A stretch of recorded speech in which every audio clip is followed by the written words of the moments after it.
Hello and welcome back to Raw 12:51 AM's coverage of the Warwick SU Spring Elections. I'm here with Henry, a candidate for sports officer for the next academic year. We're obviously going to be asking him a few questions about why he wants to take over the role. So Henry, just to start off, what are your key manifesto pledges?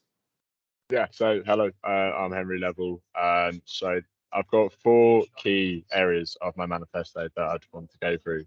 The first area of that being the mental health and well-being of all members of sports clubs. So I want to make sure that everyone within sport is looked after and that their mental health is all good, because mental health is obviously a big factor in sport.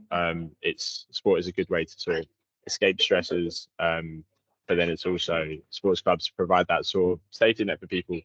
So it's good for people to be able to have a chat at their club. So I want people to feel comfortable doing that and know who to go to for that. So for that, I want welfare officers to be trained. So I want improved training for that. I would like to improve training for that, because I don't feel that the training right now is good for the welfare officers to fulfill their roles. As well as the welfare of the members, I also want to look after the exec members, because I've been the president and the captain of my club futsal, so I know how taxing it can be for the exec. So I would like to just sort of make sure that the exec training is improved so that people feel able to fulfill their roles, because I don't think that it's adequate right now. I don't think it's good. I don't think when I came into my role, I didn't feel prepared. So I want to improve it so that people do feel prepared to do that. Also, I want to bring back a sense of teamwork, because I think that it's been lost in the past few years. Because on a Wednesday, when lots of clubs have their trainings or no, have their matches, I don't think there's many fans at these matches, and there's not many other students come to support clubs. And I want to bring back that sense. So I want to advertise key fixtures on a Wednesday and also at the weekend. This is Bucks and non-Bucks clubs alike, so that there's more atmosphere at games, so that Warwick becomes maybe a tougher place to go, so that it's a home atmosphere as opposed to just being a venue. And then finally, varsity. Varsity is obviously a big one. It's just happened. I want to improve it. I want to make it a whole weekend. I think just having 15 sports is not good enough.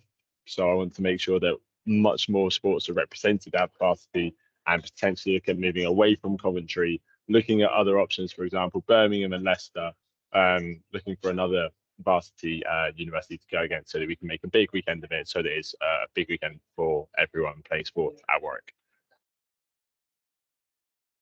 And obviously, an important part of Sport at Warwick is accessibility. So how would you plan to make Sport at Warwick more accessible to students, especially with regards to the current high prices of joining clubs and the current cost of living crisis? Yeah, so obviously the cost of sport at Warwick is high, and especially in the climate right now, it's very expensive. I think Warwick Sport are responsible for a lot of this. Warwick Sport are responsible for the main joining fee. So I want to be a strong voice for students against Warwick Sport, making sure that it doesn't increase again, and try to start lowering it again, because obviously costs are going up. Students are having more expenses come out of their accounts. So I want to make sure that sport is accessible for everyone.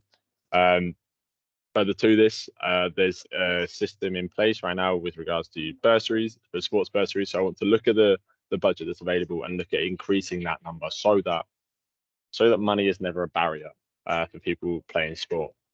But if people don't want to join a club, then there's also opportunities like the Rock Up and Play scheme. I want to promote that, because it's that Warwick Sport put it on, but I think yes, you can do a lot more to promote it, because it's a free session for many clubs across the board, and it's a good way to sort of get into sport and to just start playing sport at university. Yeah, and obviously, as part of that, how would you ensure that sports clubs are more inclusive and accessible to students that maybe didn't play much sport or even any sport before university? So for those that are coming to university fresh to sport, I want to make sure that in Freshers Week, especially, that there's that big drive to get clubs promoting themselves, so that students are aware of what sports are available at Warwick, because obviously there's 63 different sports clubs, so there's plenty available. We've got the facilities for such a lot.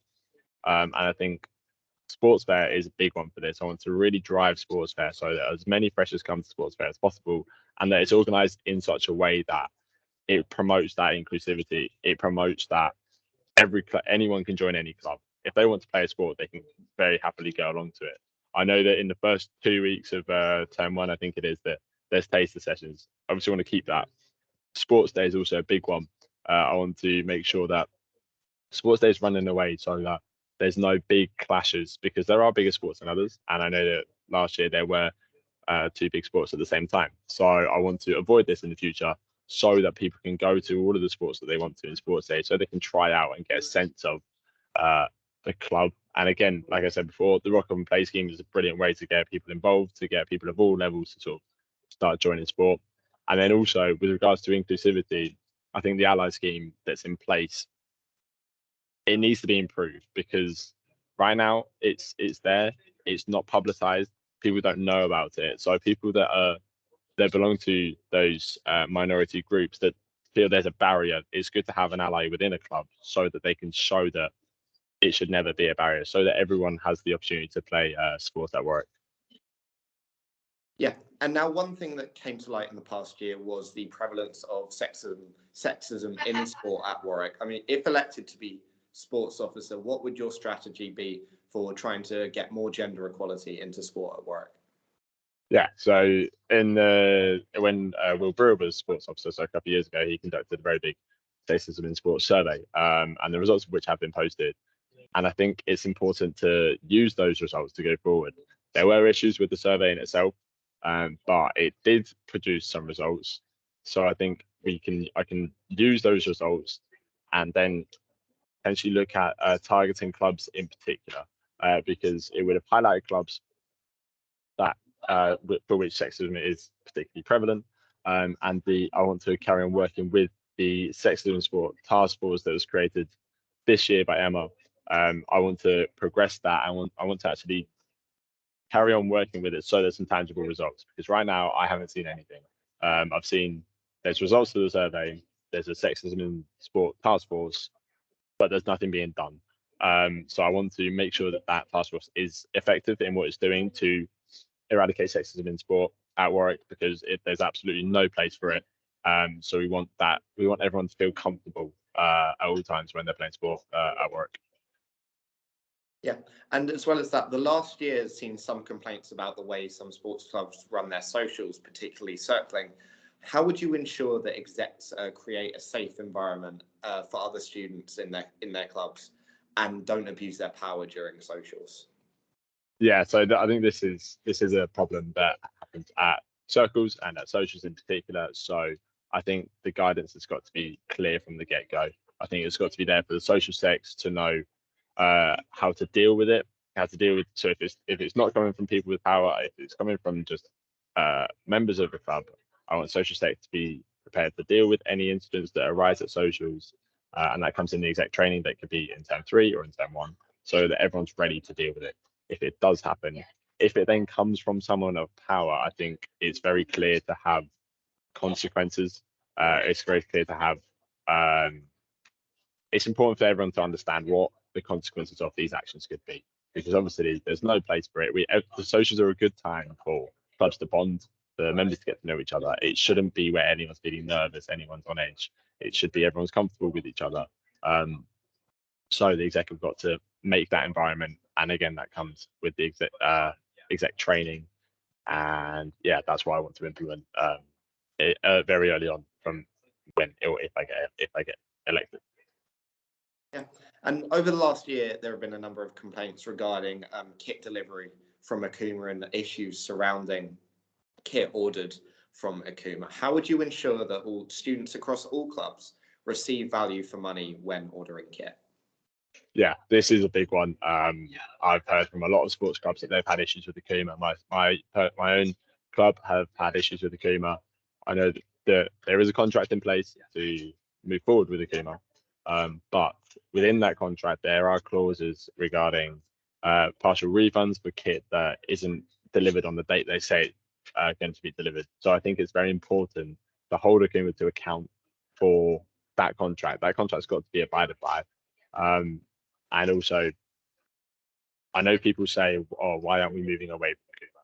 Akuma actually tends to be a lot cheaper than other kit providers. And obviously this is very important right now, given the current economic climate, to keep those costs down. So Akuma is a good one to stay with, but I think the key things we've got to work on is the partial refunds for late deliveries, and also the refunds for kit that's wrong, for kit that's just, it's not been done right. Yeah, and one final question: what makes you stand out from other candidates running for sport officer? So I think the main things about me are, everyone that knows me knows that I've got a pure passion for sport. Throughout my whole life, I've played sport, and that's been no different at Warwick. I want to ensure that everyone at Warwick that wants to play sport can have that same positive experience that I've had, no matter what level they want to play at, whether it's a recreational level or whether they want to represent the university. I want to make sure that's as positive as possible, and that no one can influence that experience. So I think I'm the right person to do that, because I've learned skills from being on exec, such as clear communication, being president and being captain. These skills are vital. Organization, again, being president, I want to make sure that the exec members of each club know what there is going forward, and know what is going on in sport, and what the students union is doing for them with sport. And I know that I can be that strong voice for students against things like Warwick Sport, against things like Akuma. I think that I'm definitely the person to do that, to progress sport at Warwick and make sure that everyone enjoys their sport. Yeah. Great. So that's all the questions we have today. Thank you to Henry for taking part in this interview. And make sure to check out all of our other candidates. We've done interviews with a number of them. Make sure to vote throughout the week, and then join us on Friday as we reveal who your next SU next SU officers will be.